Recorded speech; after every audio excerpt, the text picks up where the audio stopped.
Assalamualaikum warahmatullahi wabarakatuh. Kembali lagi bersama gua Lukman, bersama Sanggar Cerita, ceritanya para manusia.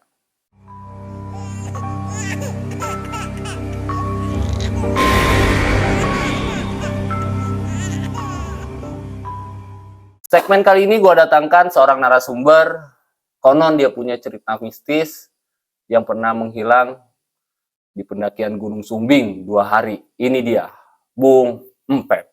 Gimana Pep, sehat? Sehat. Pep, sejak kapan sih lu suka sama namanya pendakian? Gua suka itu pada tahun 2014 di mana gua punya abang yang jalurnya ke adventure. Adventure. Iya. Berarti lu emang awalnya iseng-iseng apa udah hobi? Iseng sih gua, Iseng. awalnya iseng. Sekarang udah hobi nih. Udah hobi malah bisa jadi cuan. Kenapa lu pilih hobinya pendakian? Padahal kan hobi itu bisa main futsal, ya kan? Bisa main badminton, main bola. Kenapa lu pilih hobinya naik gunung, pendakian gunung? Lebih ke sensasinya lebih beda sih dari yang lain. Terus pengalaman dan wawasannya itu lebih banyak. Tapi kan itu kan olahraga ekstrim. Kalau untuk itu sih nomor 2 kan sih yang penting kita tetap selalu dengan safety-nya. Terus? Dengan SOP-SOP yang sudah banyak yang berlaku. Oke. Nah, Pep, gini, ini kan gua dapat obrolan ya dari orang nih, dari teman gua lah. Iya. Coba dong lu panggil Empep. Empep pernah hilang tuh di Gunung Sumbing 2 hari. Kata gua, wah serius? Iya, makanya gua bisa panggil nih ya.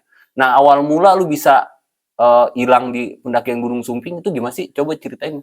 Oke, singkatnya jadi pas tahun 2014 itu di mana gua sama kelompok kawan-kawan gua di sekolah ingin pendakian nih ke Gunung Sumbing. Ya kan, di mana gua berangkat itu melalui jalur bis atau jalur darat. Gua berangkat itu perkiraan itu bulan Juni dari tanggal 2014. Gue jalan terus di mana gua di Sumbing itu sama sekali belum ada yang pernah ke sana. Sama sekali. Belum pernah naik Gunung Sumbing? Belum pernah. Jadi itu perdana lo naik Gunung Sumbing? Perdana, bener-bener perdana. Tapi 10-10-nya itu? Berangkat gue 10-10-nya perdana, nggak ada yang sama sekali belum ke Gunung Sumbing itu. Oh iya, terus gimana? Di situ gue mencoba untuk melalui jalur yang dimana orang-orang belum lalui. Gue berangkat itu ke jalur Bowongso. Gue berangkat dari Jakarta itu melalui bis sampai di base campnya Bowongso itu. Gue melakukan simaksi, registrasi, perizinan yang lain-lain. Sampainya di base camp Bowongso itu sekitar jam 8 pagi. Jam 8 pagi. Itu baru lu urus tuh registrasi? Iya, gue urus semuanya. Gue persiapkan juga, gue cek ulang kembali peralatan dari logistik, peralatan camping, dan peralatan P3K juga. Gue siapkan. Gue sekarang dari base camp itu gue jam 8. Start gue pendakian itu kurang lebih jam setengah 9. Jam 9 baru mulai tuh? Baru mulai. Gue baru mulai. Gue start dari base camp itu setengah 9, masuk ke Pinggukan itu jam 10.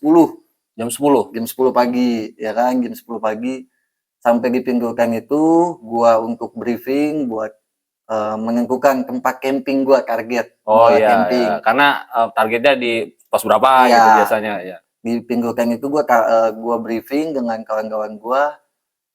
Gue memutuskan buat campingnya itu bukannya itu di pos 3. Di pos 3. Dengan target sebelum maghrib.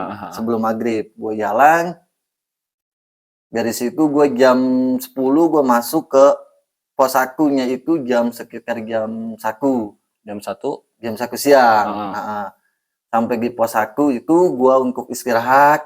Ya kan, istirahat, makan, isi tenaga. Karena jarak dari pos 1 ke 2 itu agak lumayan jauh. Ya kan, gue istirahat, gue makan. Di situ gue sama sekali belum mengalami keganjalan sama sekali. Sampai pos 1 itu? Iya, belum ada sama sekali. Masih aman-aman aja. Gue jalan dari pos 1 itu setengah 2, sampailah di pos 3 itu, di pos 2 itu gue jam setengah 3-an. Karena gue kebut tuh. Habis istirahat gue kebut, sampai di pos 2 itu gue udah setengah 3-an. Di situ gue untuk ngeres kembali. Karena posisi bawaan barang-barang gue nih udah lumayan banyak juga. Iya. Ya kan, gue istirahat, gue sama temen gue sholat, makan segala macem. Sampailah gue berangkat dari pos 2 itu sekitar jam 3. Sedangkan gue di pos 2 itu menanyakan kembali target kita sampai di pos 3 itu jam 5. Jam 5. Gue jalan dari pos 2 di mana gue sebagai sweeper. Gue paling belakang. Jaga yang lain lah. Iya.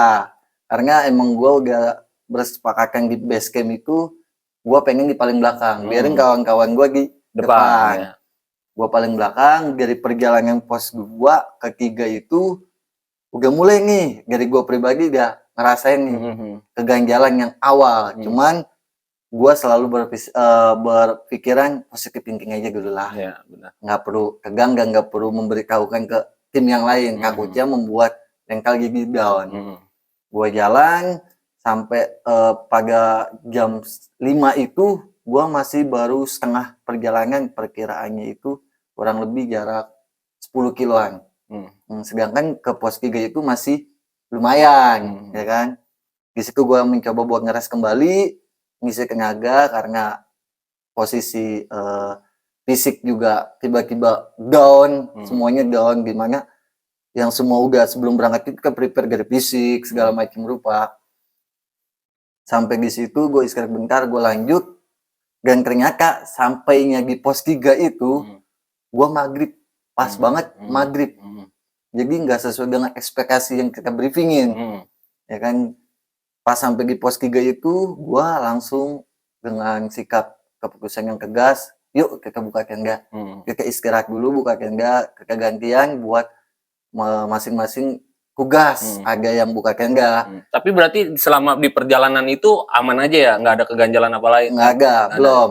Sampai di pos 3 itu maghrib, udah masing-masing mempunyai tugasnya. Gue lah kebagian punya inisiatif, gue harus cari kayu bakar buat penghangat. Karena kan posisi udah maghrib, suhu cuaca pun udah berbeda nih, ya kan, udah mulai agak dingin. Dimana gue memutuskan buat ngambil kayu bakar. Pas maghrib itu gue turun agak jarak 200 meter. Di situ gue mulai agak keganjalan lagi nih.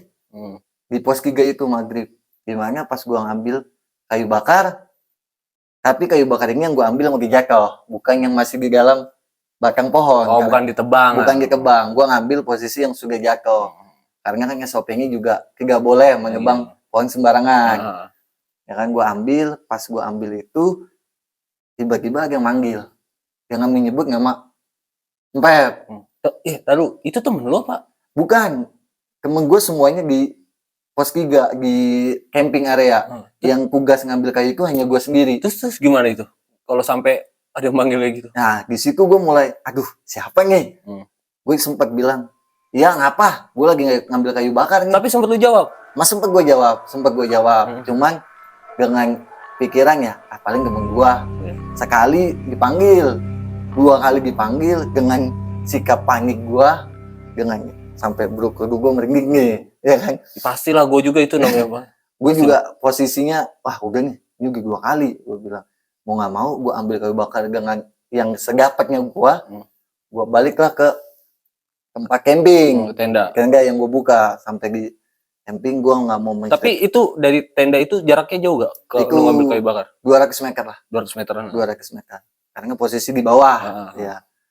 Gue sampailah di tempat camping. Gue cuma nanya, ada yang ngikut gue tadi ngambil kayu bakar juga nggak? Agak. Gue semuanya di sini Pur. Nggak ada yang ngikut lu. Lu kan yang inisiatif. Ya nggak ada. Emang kenapa? Nggak apa-apa. Gue mau ngitupin nih biar supaya anak-anak yang lain nggak down. Nggak tahu ya? Iya, nggak tahu, biar cukup gua aja. Terus gimana? Pas dari situ udah kayu bakar gua sampai di tempat camping, gua menggali nih buat bikin pengapian. Karena kan SOP buat pendakian, kalau ingin membuat pengapian atau penghangatan itu harus digali dulu supaya tidak mencemarkan lingkungan juga. Biar nggak jadi kebakaran. Iya, biar nggak terjadi kebakaran juga. 2 kali gue bikin kayu bakar. Terus pada jam 7 itu gue mulai untuk makan malam. Ya kan, sekarang ke makan malam. udah dimasakin sama tim gua yang lain. Pas gua makan, kita sharing lah, kita sharing buat ini kita buat besok pagi kita mau TikTok apa lintas, ya kan. Akhirnya gua musyawarah, kita ngambil keputusan satu, yaitu yaudah kita lintas yuk. Tapi lu pas laporan di bawah itu lintas apa enggak? Gue lintas, ngomongnya lintas. Oh gitu. Gue ngomongnya lintas. Pas di base camp itu. Di base camp gue ngomong lintas ke pihak base campnya. Akhirnya yuk, soalnya kan kalau kita TikTok, soalnya di bawah kita udah registrasinya bilang lintas nih, naik Bongso turun Garung. Oh jadi lu naik itu dari Bongso lintasnya ke Garung? Iya, lintas ke Garung. Gue lintas. Terus? Pas jam 8 gue makan, gue juga bikin keputusan, yuk kita kan ini baru semua naik ke Sumbing. Bikin ada orang buat ngejaga dulu. Ngkasaka kedua orang. Ya kan? Biar kalau terjadi apa-apa, kita sudah safety. Bahasanya lebih baik kita mencegah sebelum terjadi. Ya kan? Di situ gue memutuskan, yaudah, baiklah biar gue aja. Terus anak-anak bilang, lu jangan sendiri. Kata dia, yaudah siapa yang mau aja. Gue gak memaksakan. Oke lah, akhirnya gue berdua dengan temen gue jaga. Gue sama anak-anak itu memutuskan jam 10 malam itu semua udah harus tidur selain yang ngejaga, ya kan. Jam 10 itu anak-anak udah pada istirahat tidur, tinggal gue berdua nih. Gue duduk di teras tuh yang pakai matras depan tenda. Sekiranya gue ngobrol ya kayak sharing di gunung tuh lebih asik ternyata ya. Kita tahu bahwasanya di gunung itu orang yang mempunyai sifat entah di kota nggak tahu, di gunung tuh tahu gitu. Ya mau gimana, namanya gunung, semua sifat manusia setiap orang itu bakal tahu. Yang garingnya kita nggak tahu jadi tahu. Tapi itu buat pelajaran aja, jangan sampai dijudge. Ya cukup lu aja yang tahu. Gitu. Pas di situ sharing jam 12 malam itu tiba, gue ngeliat jam ini mulai agak keganjalan. Sedangkan logikanya itu malam itu kabut tuh nggak ada ya, kabut hitam tuh nggak ada sama sekali. Dan itu kalau malam itu posisi namanya di gunung itu terang banget dong, ya kan, sampai bintang pun awan kelihatan. Karena emang Sumbing itu savana. Tiba-tiba kayak gua jarak di sini duduk sama lu di situ nggak kelihatan. Gimana cerita? Kan tapi kan deket banget itu. Nah di situ gua mulai ganjal, gua bilang gitu, gua nggak ngeliat dulu nih, kata dia. Temen gue juga bilang iya, ya udah nggak beres nih, gue cuma bilang nggak beres, masuk dalam tenda aja, kita di dalam pintu tendanya yang ditutupan plastiknya itu. Oh yaudah, akhirnya gue pindahin, kayu bakar pun udah mulai regam, nggak terlalu nyala banget. Gue masuk duduk di situ, gue udah mulai aduh ada apa ini. Gue ngobrol berdua tuh ada apa? Ya ada apa-apa, mungkin lagi mau turun hujan. Gue selalu berpikir positif ke kawan gue, biarpun dalam hati gue anjir apaan sih, udah malam nih, ya kan. Maksud gue kalau emang itu ya siang lah, ini udah malam. Pas di situ yaudah gue duduk, gue coba buat nenangin, udah kita ngerokokin dulu deh buat nenangin hati, ya kan. Gue nenangin hati pada pukul jam 1:30 malam itu gue pergantian shift, ya kan, karena sebelumnya gue juga briefing buat ganti tukeran shift jaga itu jam 1:30 malam. Jadi lu istirahat. Cuman sebelum istirahat gue bilangin untuk semua makanan yang berbau-bau amis atau apapun itu agak taruh di jauh, kira-kira enggak. Karena emang kenapa itu? Untuk mencegah takutnya ada hewan-hewan yang kayak contohnya babi. Oh gitu ya. Buat soalnya takut diterobos. Iya, jadi gua udah mempersiapkan semuanya itu taruhlah agak jarak 50 meter dengan posisi digantung di pohon yang ada. Pas gua bilang begitu, udah gue istirahat. Emang sebelumnya itu gue juga bilang bahwasanya kita untuk trek summit itu jam 3:30. Paling lambat banget jam 4. Soalnya kita ini lintas, bukan TikTok, ya kan. Pas gue istirahat tidur, ya kan, di posisi di shift gue ini bangunin pada pukul 3:30, gue dibangunin, anak-anaknya bangun.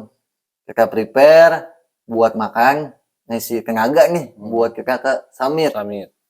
Summitnya itu kita start itu dari pos 3 itu jam 4 setelah subuh lah, setelah subuh udah kita makan ke jalan, udah packing segala macam rupa dari mulai tenda, makanan segala macam, pack 3K juga kita udah siapin. Ya packing, kita berangkat setengah jam 4. Pas perjalanan itu gue mulai agak ngeganjel lagi nih, ya kan, dimana posisinya itu kalau udah menjelang subuh itu udah mulai terang ya. Ini kabut agak lagi. Datang lagi. Ya kan. Dengan tim gue yang di depan itu minta buat kita ngeres.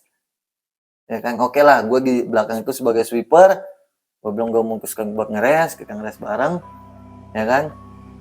Ngeres buat ngisi asupan yang agak teh, coklat. Gue ngeres. Karena kita buat ke puncak itu nggak pakai target sih, karena kita relax santai aja. Posisi karena gunung ini sama-sama buat menikmati, ya nggak kejar kebut kayak yang di sana-sana gitu loh.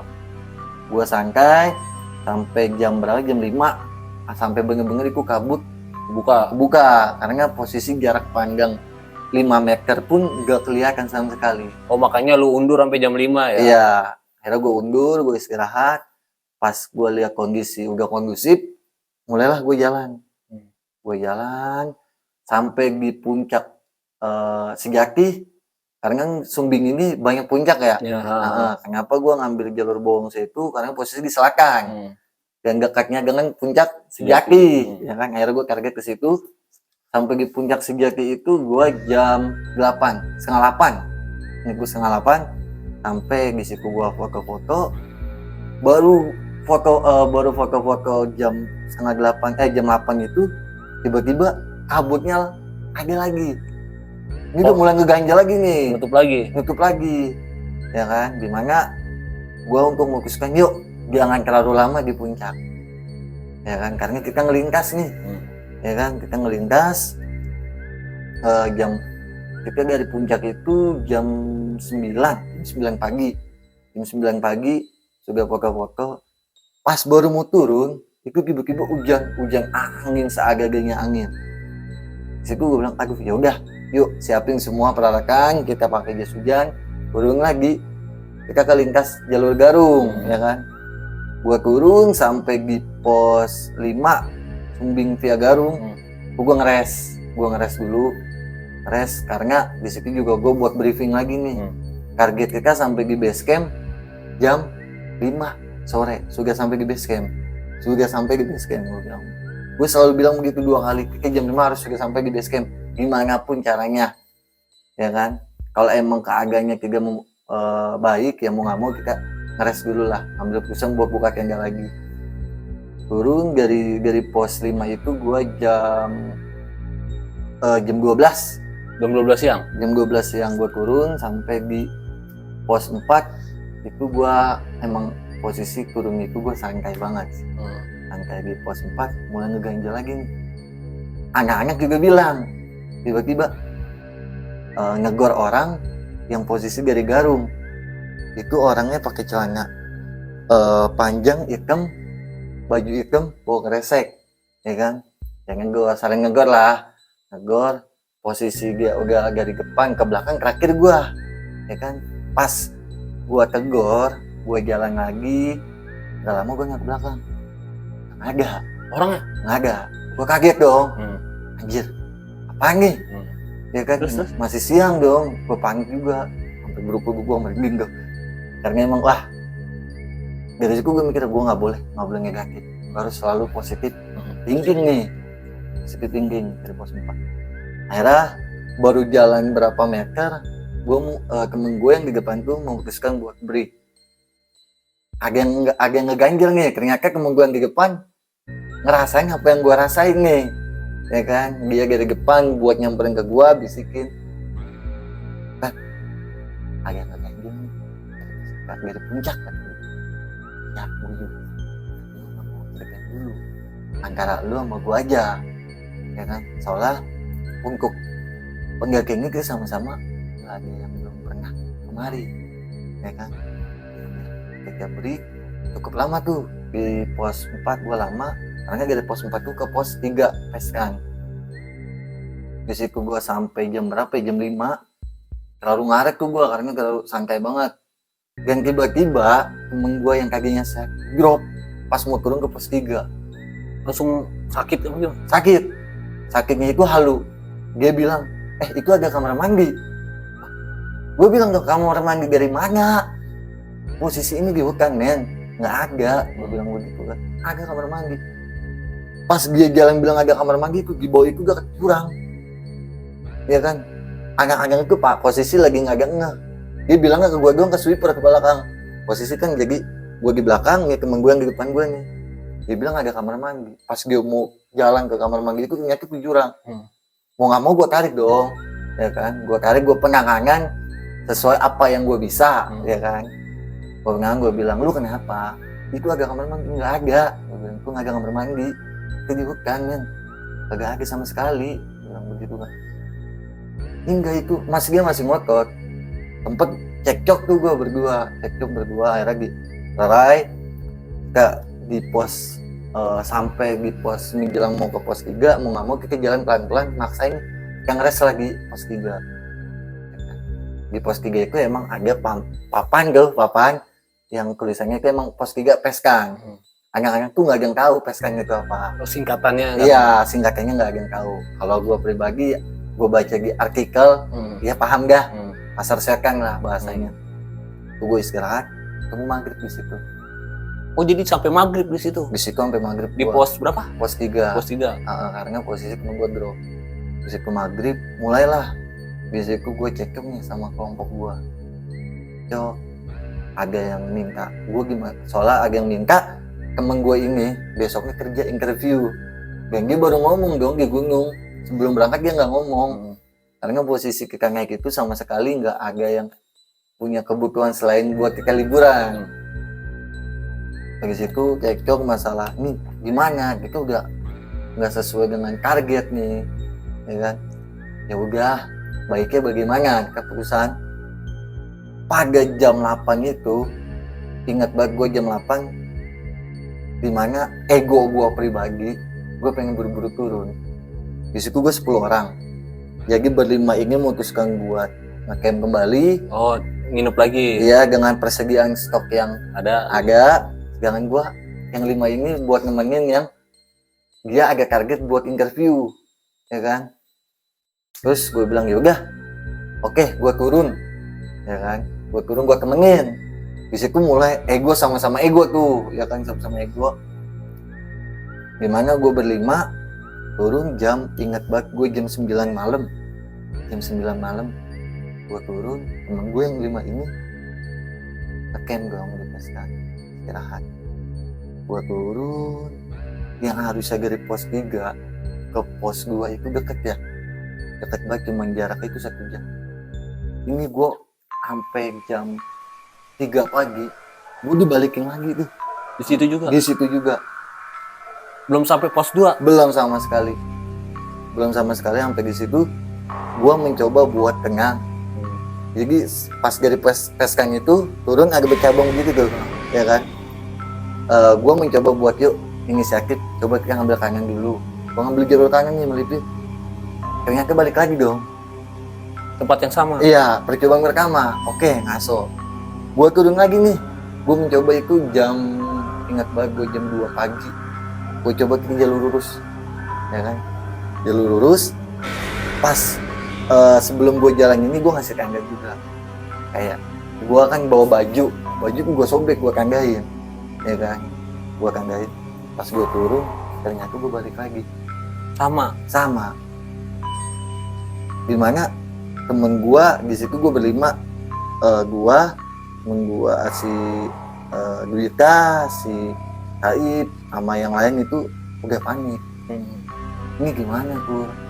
Ini nggak nyampe ini, ya kan? Padahal yang salah-salahnya itu lu sih, gara-gara lu. Enggak ada yang salah. Gue mencoba buat menenangkan, ya udah, lebih baik kita istirahat dulu ya, untuk mencoba tenang, ya kan? Dengan persediaan air gue tinggal 1 liter kan, 1 liter itu gue buat bertahan tuh selama buat sampai turun. karena Sumbing itu kan nggak ada mata air dong. Ya kan gue bertahan dengan persediaan makanan juga sisa Indomie 2 bungkus dong. Gue di situ jam 3 gue mencoba paling subuh nih pas pagi, ya kan. Akhirnya gue istirahat pagi, sampai jam 5 pagi lah tuh pagi. Nah pas pagi pun gue mencoba jalur yang semalam gue jalan itu tetap sama, Balik lagi. padahal Udah pagi ya. udah pagi. Dan temen gue bilang itu ada orang naik pendakian. Oh, ada orang yang lagi naik. Iya, ada orang lagi naik. Gue bilang kagak ada, nggak ada. Ini Oh, temen lu yang lihat. temen gue yang lihat, yang kaki bilang yang paling depan. Dia bilang kagak ada. Gue bilang di sini kita berlima doang nih, nggak ada lagi dong, ya kan. Di situ gue sempet cekcok lagi. Gue bilang akhirnya gue istirahat tuh pagi. Gue udah berpikir, waduh udah nggak beres nih.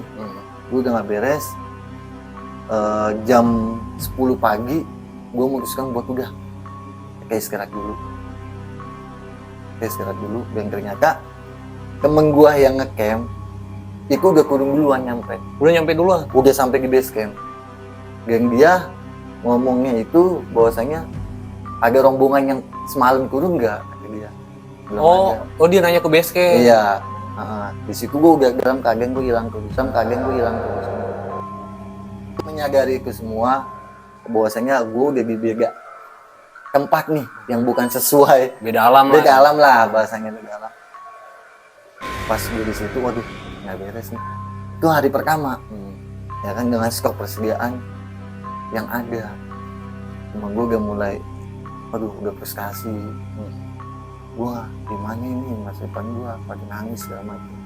Dan gue pribadi pun ya udahlah, gue cuma berpikir kalau emang kaki itu gue mati di sini, gue minta tolong bahwasanya jasad gue ditemuin. Jadi itu semua udah frustasi. Di hari pertama tuh udah frustasi. Ya udah, buat sama setiap jalan yang kita laluin, kita kasih tanda tuh dengan rela baju kita yang pakai itu sobek.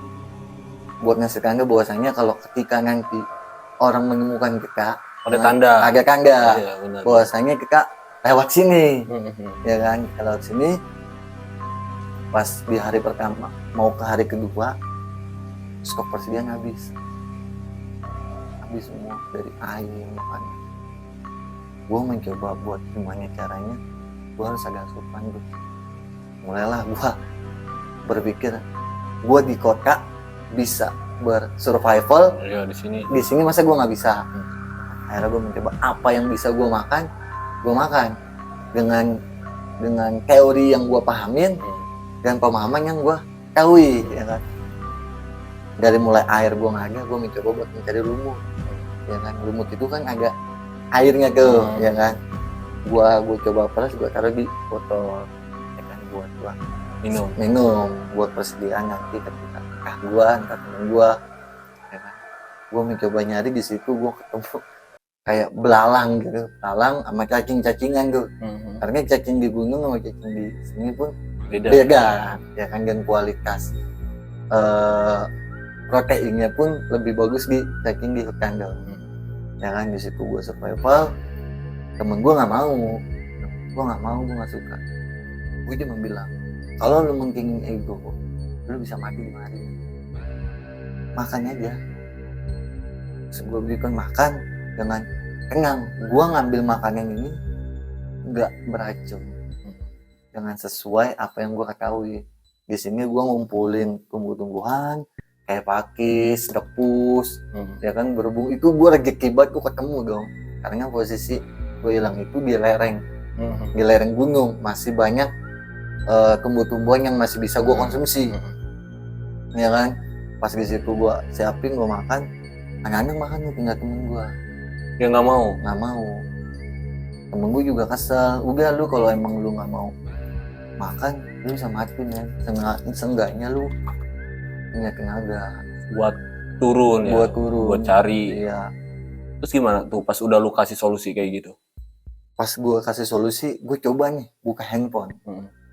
Karena posisi di pos di lereng itu, kalau untuk ini menurut gue ya, sinyal telepon itu masih bisa buat menghubungi ranger, ya kan, menghubungi ranger.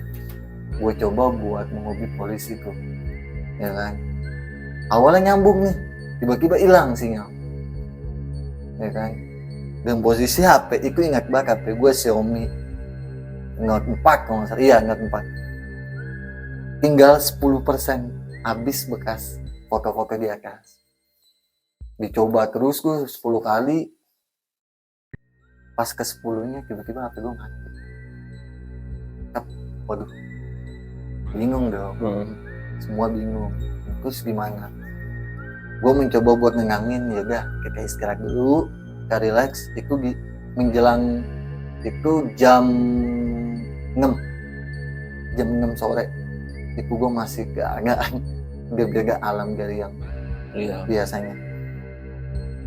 Pas masuk di jam 12 malam, mulai lagi nih. Dimana gua dan yang lain untuk mencoba, yuk coba lagi ke jalur yang tadi, yang pagi. Oh, naik lagi. Iya, coba kita naik dulu ke atas lagi ke pos 3, ke PSK. Gua mencoba naik, dan itu pun nggak ketemu. Pos PSK yang kaginya kemarin malamnya itu gua turun, itu nggak ketemu. Gua berdua dan gua memutuskan, wah nggak beres. Terus gimana solusinya? Tadi kita sepanjang jalan sudah naruh tangga, ya kan, biar kalau ketika nanti kalau emang rezekinya kita terakhir di sini, ya udah, yang penting jasad kita ditemuin dulu. Lu sempat ngomongin kayak gitu sama temen-temen? Iya, gua udah bilang juga kalau seandainya kita nggak ketemu, minimal jasad kita ditemuin dulu. Karena gimana ya, kasihan orang tua juga. Kasihan orang tua, takutnya mikirin. Yang penting kita punya jasad pulang ke rumah. Iya, pulang ke rumah aja dulu, biarpun kita sudah naga bahasa. Ketika pas pemikiran di situ ya. Iya, gue untuk mencoba nenangin bahwasanya ya kita di dunia ini bakal balik ya. Nggak ada yang abadi dan nggak ada yang kekal, kita bakal balik. Terus gimana pas udah sampai itu lu nggak ketemu? Lu turun lagi? Gue turun lagi. Tapi jalurnya sama? Jalurnya sama. Gue turun lagi buat ke habis dari pos 3 nih, turun ke tempat temen-temen gue. Pas gue balik lagi, kadang temen gue drop juga sakit dong. Temen lu sakit juga? Sakit nih, tiba-tiba sakit. Dia drop gara-gara gak mau makan. Iya. Dia bilang gue bingung, gue sempet bingung. Gue bilang, waduh gimana nih, ini udah mau masuk ke hari kedua. Di situ gue udah pasrah, teman gue udah tidur, pokoknya namanya jalur itu udah pada glosoran dah, pada tidur dah. Tapi lu buat tenda? Posisi gue enggak. Oh, tenda di belakang? Iya, dipakai di regu temen gue yang satu lagi yang memiskin itu. Gue di hari kedua jam 5 gue mencoba bangun, sholat. Gue buat nenangin, gue sholat, gue tayamum, gue sholat sendiri tuh. Gue cuma minta, ya Allah, jikalau hari ini hari kedua saya belum sampai di desa, kalau emang saya dekat terakhir di sini, tolong kembalikan jasad saya. Kasihan orang tua saya cuma minta itu, kalau emang hari ini terakhir sih. Di situ gue nangis. Pas jam 6 pagi, tuh gue ingat banget jam 6 pagi. Teman gue tiba-tiba datang aja. Posisi gue itu agak di lereng. Temen lu yang mana? Yang lebih duluan. Oh, yang nginep terus nyampe duluan? Iya, udah nyampe dulu. Dia nemenin gue posisi, gue habis sholat itu ada di posisi di lereng, di bawah dekat jurang. Jadi ini jalur, posisinya gue di bawah sini. Ini jalur nih, gue di sini kan. Pas gue di bibir jurang. Temen lu naik sama siapa tuh? Bisiko sama temen gue, geng dia bawa orang base camp. Oh, ranger. Bawa ranger, karena kan kalau orang pendakian di atas 2 hari 1 malam belum balik ya? Belum balik atau belum laporan, dijemput dong. Pasti dicari ya? Pasti dicari dong, ya kan? Langsung dievakuasi berarti dong itu? Apa? Dievakuasi gue, ya kan? Di situ gue naik, posisi temen gue drop, lagi pingsan. Gue bilang. Nah, ketemunya paprasan apa dia teriak? Dia teriak, gue dengar. Gue dengar, gue panggil, sempet dia ini nggak ngeliat gue dulu, dia cuma dengar suara teriakan gue, cuma nggak dengar. Pas nggak lama dia naik, dia bareng sama ranger. Nah yang di ranger ini orang base camp ngeliat gue posisi di bawah.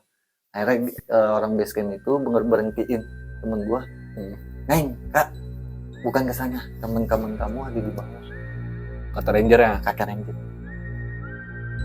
Pas di situ dia ngeliat si ranger ini masuk nih turun, dan gue alhamdulillah di hari kedua yang gue dimana udah frustasi sih, udah asli namanya orang udah beda alam, gimana sih rasanya. Itulah pertolongan Tuhan yang besar ya. Iya. Habis lu sholat paginya langsung agak iya. iya. Karena emang gue pribadi pun ya gue yakin bahwasanya gue hidup ya bakal balik lagi. Cuman gue pengen doa gue minimal gitu, minimal jasad gue. Terus gimana pas ranger tuh datang? Temen lu yang pingsan itu udah bangun? Belum. Masih pingsan? Masih pingsan. Ya kan dicoba ditolongin dulu sampai 3 kali. Pas dia udah mulai sadar, jalan ke gue. Sempet gue diomelin sama pihak si ranger gitu. Pasti kamu turun jam 9. Gak ada tes kan. Gue tahu bilang gitu. Sebenarnya nggak boleh, kalau emang dari peskan jam 9 lebih baik kalian istirahat di peskan. Biarpun di peskan itu lebih ekstrim. Yang pertama ekstrim cuaca, kedua ekstrim kulitnya, ya kan. Dia bilang begitu. Pas dia bilang emang kenapa? Kan setahu saya di situ mah aman sih. Dia bener aman. Peskan itu posisinya terbuka, pos dia itu terbuka banget tuh, dengan view gunung Sindoro, ya kan. Yang view gunung Sindoro, temen gua ngomong pas gua abis diomelin sama pihak peskan, dia mengalihkan itu benar. Gua waktu ngecamp pas lu duluan turun, gua kawan gua yang ngigo bahwasanya ada kamar mandi itu mau turun ke jurang. Mau terjun ya? Mau terjun, yang dia bilang tuh di situ ada kamar mandi lagi. Sedangkan dia bilang gue bingung yang bisa buat nenangin orang kan cuma dulu doang preman ini, buat biar bisa menahan pikiran itu enggak halusinasi mulu. Dia bilang gitu kan. Nggak lama ya udah cukup, ini pengalaman kita terakhir. Gue bilang gitu biar next ke depannya nggak akan keulang kembali. Mungkin ini akibat dari keegoan regu, keegoan masing-masing atau pribadi, ya kan. Berarti memang kalau di gunung itu nggak bisa saling ego ya, Nggak harus bisa. kompak. Harus kompak. Ini berarti naik bareng ya turun bareng. Turun bareng kalau kakak zaman sekarang bilang. Ya kan, pas di situ gue mikir apa? Aduh, zaman lagi juga benernya. Jadi buat gue pelajaran gimana asli nggak enak men. Di beda alam yang bukan sesuainya. Yang kalau pas analoginya kita tuh dari pos 3 ke pos 2 itu deket banget. Padahal jauh gitu. Pas gua laluin tuh jauh banget. Gue bingung dong. Gak taunya udah beda alam. Beda alam. Tanpa gue ketahuin dong. Takutnya gue bilang ya udahlah, biarin ini buat pelajaran gue juga. Tapi abis itu pas temen lu dievakuasi gimana? Digotong? Digotong pakai tangga dong. Nyampe jam berapa sampai base camp? Sampai base camp itu gua jam 12 siang. Jam 12 siang. Jam 12 siang. Wah, itu jadi kawan-kawan lu tuh yang turun pertama juga belum pada pulang? Belum, nungguin gua 2 orang. Tapi rangernya itu sebelum dia naik nih, itu kan udah hilang lu 2 hari ya. Dia sempet nyari dulu nggak? Enggak. Dia menanyakan dulu. Oh, karena kan dia, Mas, turun berapa rombongan? Saya 10 kayaknya. Cuman kok Mas berlima doang? Iya, bukannya teman saya udah duluan. Emang belum ada yang nyampe? Belum Mas. Dari Mas datang belum ada yang turun lagi. Dan di mana pendakian gue itu posisi lagi sepi, gak ada pendaki yang lain naik.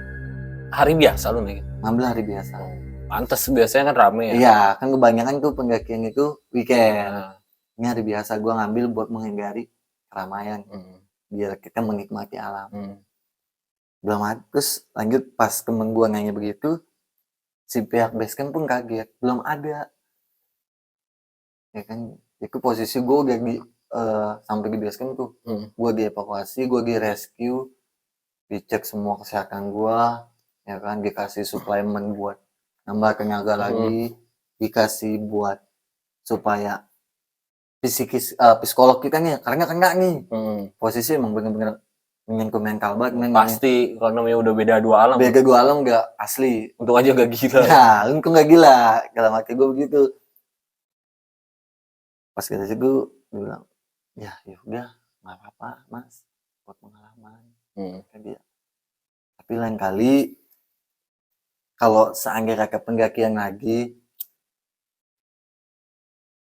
coba buat sama-sama ambil keputusan bareng. Jangan ego. Tapi lu kan udah nih maksudnya ya, udahlah itu jadi buat pengalaman lu ya.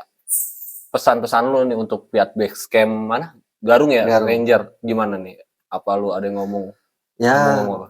pesan gua buat pihak basecamp juga, buat pihak yang pendaki yang lain, bahwasanya sebelum mendaki yang belum kita naikin, minimal kalian harus pakai pemandu setempat. Oh, get lah. Iya, gaya kakao warga sempat untuk membantu buat memberitahu jalur-jalurnya, ya kan. Kedua, buat selalu memberi keputusan yang bahwasanya lu naik bareng, lu harus bareng. Ketiga, jangan merusak apapun itu. Dan ternyata temen gue tanpa gue ketahuin, ternyata temen gue ngerusak. Oh gitu, itu awal mulanya mungkin. Nah, dan dia baru ngomong di base camp. Oh gitu. Tanpa sepengetahuan gue dari 10 orang ini loh, dia ngerusak untuk dengan tujuan tongkat. Ucapan terima kasih lu gimana nih buat basecamp Garung nih yang udah nolongin lu? Dari gua pribadi sangat berterima kasih.